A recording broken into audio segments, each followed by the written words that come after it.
Just keep that gratitude. Yes, consages are real ones. Yes, we really say how we really feel. No matter what is happening, a Sag gonna tell you how it really is, how we really feel in our hearts. So the thing is this, y'all. Thank you, Courtney Revolution said, block a blessing before you even get it. Avarian Doll said, it's given entitled. That's the thing, y'all, listen. And this is not about anyone, so please knock it off. What I'm saying is, and I really truly believe this in my heart, because people ask me this question, like, what do you think it is? And I think the missing ingredient in a lot of people's soups is gratitude. Because, well, let me tell you something. You don't hurt somebody by being like phony and fake with them. Like, if you go to somebody like, oh my God, girl, I love you. I've loved you all my life. Oh my God, I love you, right? And then deep down inside, you go home and you like, man, fuck that hoe. I don't like that bitch. I'm just trying to get to where I'm going. Guess what? You don't hurt that person because that person didn't hear you or no. Well, you know what I'm saying? You hurt. The universe heard you. The universe knows. And it just keeps on wearing your blessings down. You need a light heart. You need a light spirit so that it lifts you. It keeps lifting you up. And then people are drawn to you and they want to help you more. So like when I started and Fendi was able to confirm this the other day on Queen Radio, when I started, I remember I was putting out my mixtapes, and Fendi was going around asking people to like give me, trying to get verses or trying to get them to just, show me love. And I would tell him all the time, and I'm talking about these people were like, people like Hellrell and Mano and, Gilly the Kid and all these people that had like a buzz and on the mixtape circus and all that, Jewel Santana. Ask them for no verse for me. I don't deserve it yet. Like, remember that time when it come up, y'all, and Foxy was in my trailer? I played with her and laughed with her and joked with her and kicked it with her and bowed down to her. Never asked her for a verse. I knew I didn't deserve it yet. I knew I didn't, put in the work yet.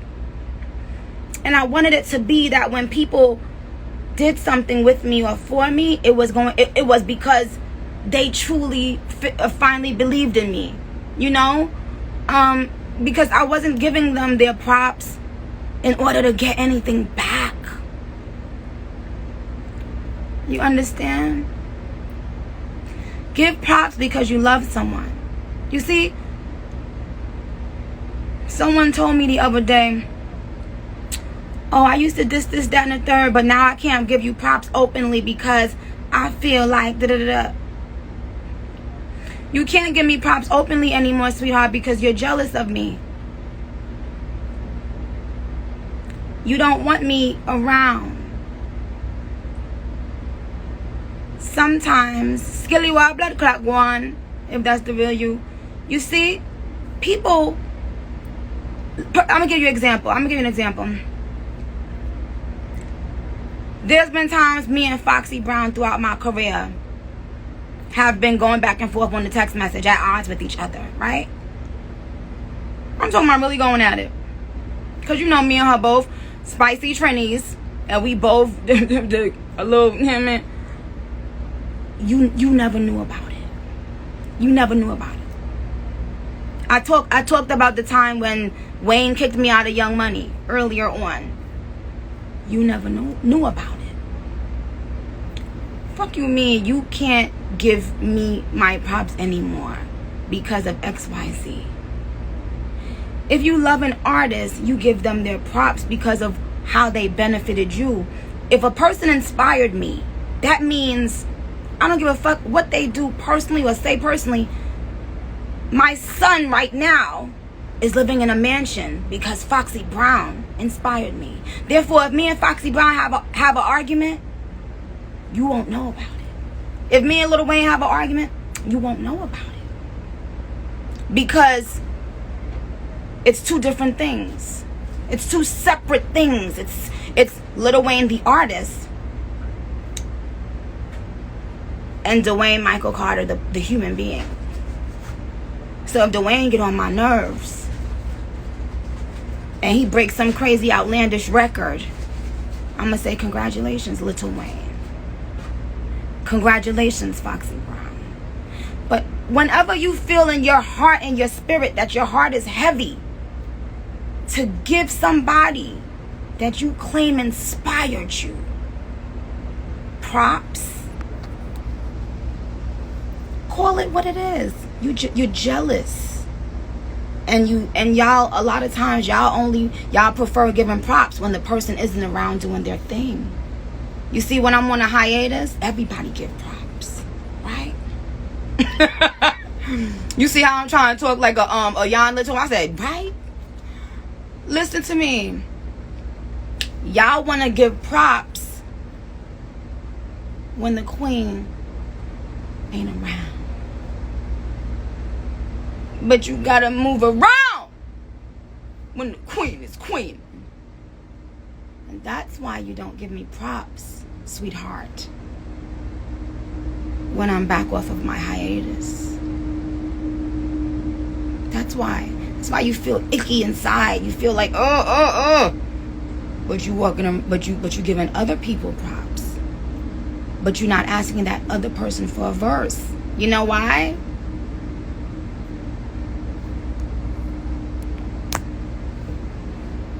You tell me. Any rapper you love, and you did an album already, and you did mad songs for years, why you ain't asking to be on your song?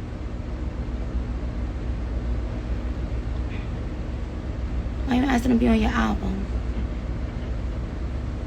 I seen girls bring people out, showing them love.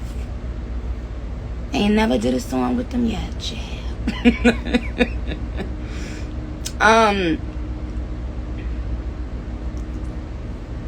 Oh, hey, Tasha, girl.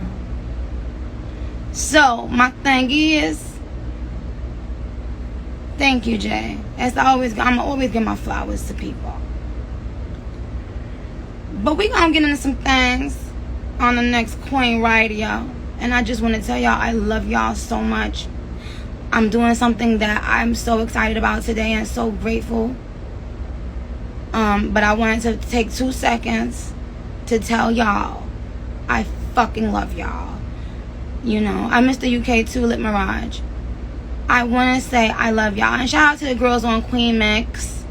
Y'all were, honestly, anything I'm doing, it's organic and it's from my heart. If anyone reads more into it, that's because of your own guilty conscience. So I'm gonna say this again. When my song went #1, a few female rappers came on the page and said congrats. And I hit them on the DM and said, yo, you know what? Do you want to give me a verse on this song? It had already went #1, so I didn't need them. I didn't feel like I was using them.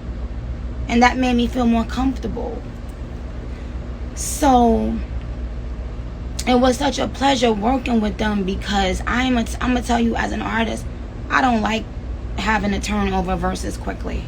Like I tell people all the time, I've done a couple songs with Madonna, and I feel like every song I've done with Madonna, I haven't given my true potential because she requires that you write the song right then and there on the spot. Like you hear the song, you hear the beat, and you write it right then and there on the spot. And she's in the studio with you, looking at you, and I don't feel comfortable. I don't feel completely comfortable like that when I write. You know what I'm saying? I gotta be able to be in my zone, walk in and out the house, walk in the back, look at the pool, look at the slide, the waterfall. I gotta, you know what I'm saying? I might go and have a whole other conversation with somebody in the kitchen, like, and that's how I think. You know, like it's like a student that doesn't think well if you give them like a book and a pad, but they're very smart. A book and a pen. So that's how I am.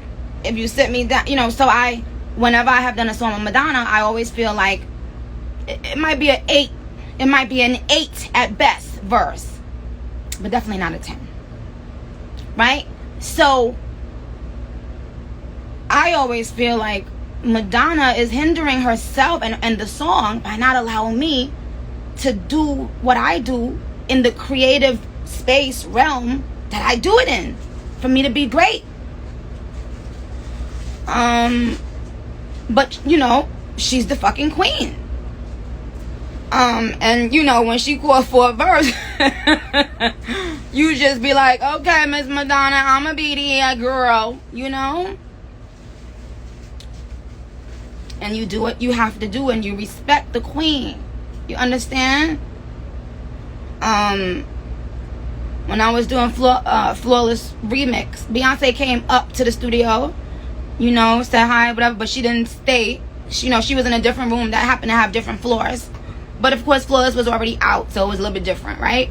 But she came in, but she, you know, came in, you know, gave her grace and left, and that was that. What up, Haitian hoes, Southside Jamaica Queens, was good. But my point is, the girls on Queen Mix, they did an immediate turnaround. So what y'all hearing on that song, y'all, is them not at their, like, they fucking bodied it, but I know that they could have even went even harder if I would have given them even more time. Because I know how I am as a writer.